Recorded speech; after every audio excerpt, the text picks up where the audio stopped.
KSYM, San Antonio College Radio. This is the Urban Suite D Major, Cheryl Sweet.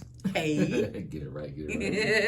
And joining us for our first open mic session this evening, we are so happy to have Frank Duxx in the building. How are you? In the building. I made it, mama. Yes. Thank you for being here, man. It's been a long time coming. Thank you for the invite. First off, since you was asking us, well, I'll ask you your opinions of last night's show with Crime Apple over at 502 Bar. Yeah, let's talk about that. Man, it was crazy. I also opened up. I ain't gonna lie, I was a little nervous at 502 Bar, man. It's a very nice, very, very nice venue. But everybody did their thing. It was a packed show. Mm-hmm. Very great night. I know everybody had a good time. Oh yeah. One thing that working with Spy, you're going to get a show. Yeah, for sure. Absolutely. Spy does not put any whack stuff on his stages ever. He's the metal of the hip hop. Yes. Hip hop scene out here. How does it feel to be a part of such a stacked lineup? It felt great. That was one of my goals for the year, was to hit 502 Bar. Yeah. And getting the opportunity, getting picked to be up there, it meant a lot to me. Oh, Spy picked? I mean, he reached out to me, so I took it. So I'm like, oh yeah, let me get that. That's what's Spy knows what's good. Yeah. Oh yeah. Yeah, I've been doing a couple shows with him at Southtown 101. Mm-hmm. I did there about 2 times already. Okay. That's what's up.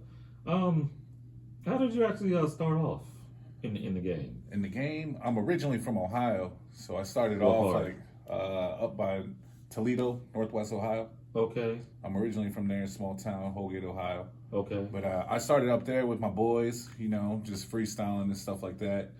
Got into recording music, then just slowly started going up, started doing shows, dropping mixtapes, albums, and then I just couldn't stop. I never was good at school or nothing. Like I was telling Cheryl, I'm not a school person, but I found music, I fell in love with it, and I just could never put it down. I put it down certain times in my life, but I always picked it back up. And I'm back at it again. It's been like, I've been out of it for about 5 years now, since 2020. Yeah, because I remember we heard about you and saw you pre-pandemic. Yeah, I was out there before then the pandemic hit. I just hibernated and never came back out. Yeah, well, like I said, the pandemic,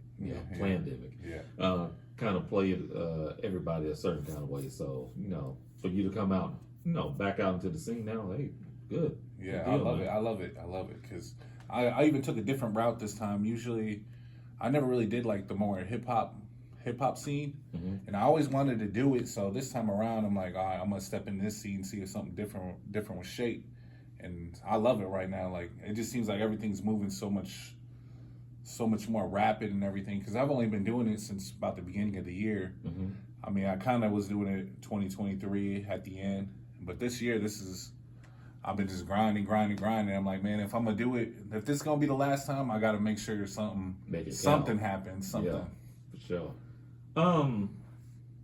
How was it growing up around the Toledo area, and how did that influence some of the hip hop that you came up with, even growing up? I mean, I listened to a lot of like Midwest stuff, Bone Thugs and Harmony, of course, some Eminem, Obi Trice, Do or Die, Twista, stuff like that. So I was influenced a lot by that. Tupac, Biggie, East Coast stuff, and I guess I don't know. I'm from a small town, like I said, so we just fell upon the rap. Everybody was loving rap back in the 2000s, and we freestyling and we doing our thing, and everybody's loving it. We're doing house parties and just freestyling, and everybody's just loving it.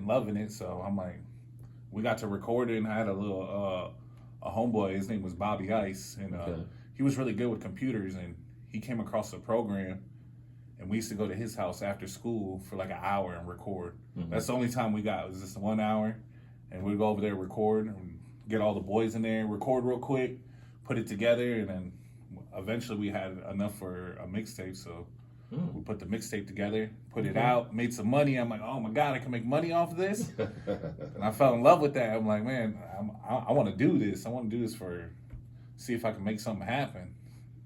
That's what's up. Okay, so being up in Ohio, how was your transition coming to Texas? When I moved down here, I kind of knew the game a little bit. Mm-hmm. And so coming down here, I was like, all right, I came down by myself. And that was my main goal, was rapping right away. So I got to rapping. I got to adding people on Facebook and stuff like that, dropping little songs on Facebook. Mm-hmm. And then I came across a homeboy named Larry Mack, and I linked up with him. He pulled me through. He's like, hey, come through, record. I'm like, all right, bet. Went through, recorded with him. I didn't know anybody here. Mm-hmm. I didn't know where I was or anything like that. So I'm like, all right, bet. I went over there, and we recorded. There was probably about 5-6 people there, other artists too, and we just got to recording. And then eventually, I was going over there every weekend. We were recording. I already knew how to find shows and stuff, like the little game of just finding the promoters, found the shows, started doing shows like every weekend.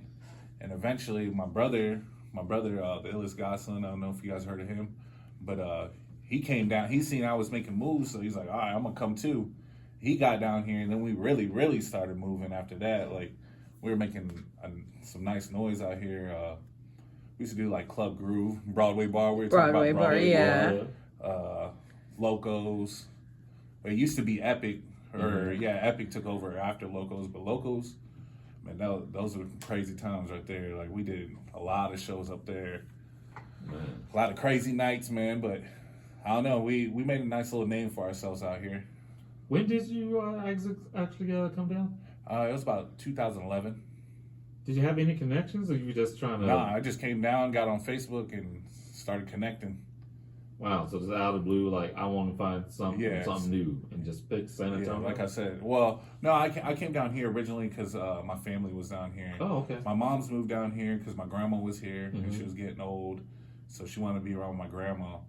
So she came down here, and then I just kind of followed along because, I hit hard times up north. I'm like, I was trying to live with my boys and stuff, and it just wasn't working out. So I'm like, well, I need a new start. So I came down here.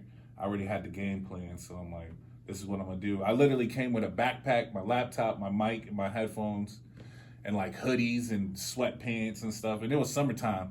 Oh, wow. Yeah, like I didn't even come prepared at all. I did not know it was this hot down here. You just knew you had to leave. Yeah, I had to leave. I had to get out of there. And I'm so happy I did. Man. San Antonio is a good place to reinvent yourself. Yeah, I definitely love it. You can, for sure. Hey, y'all stay tuned. We've got more coming up with Frank Duxx. Do not go anywhere. In this block of music, we have a track from 2-5 to Raptor, plus a brand new track from Dos Hobos from their new LP. But let's go ahead and get into a track from Frank Duxx. This is featuring the illest godson. Yes, sir. The track is called Bad Guys. Do not go anywhere, y'all. More coming up. This is the Urban Suite, KSYM, San Antonio College Radio.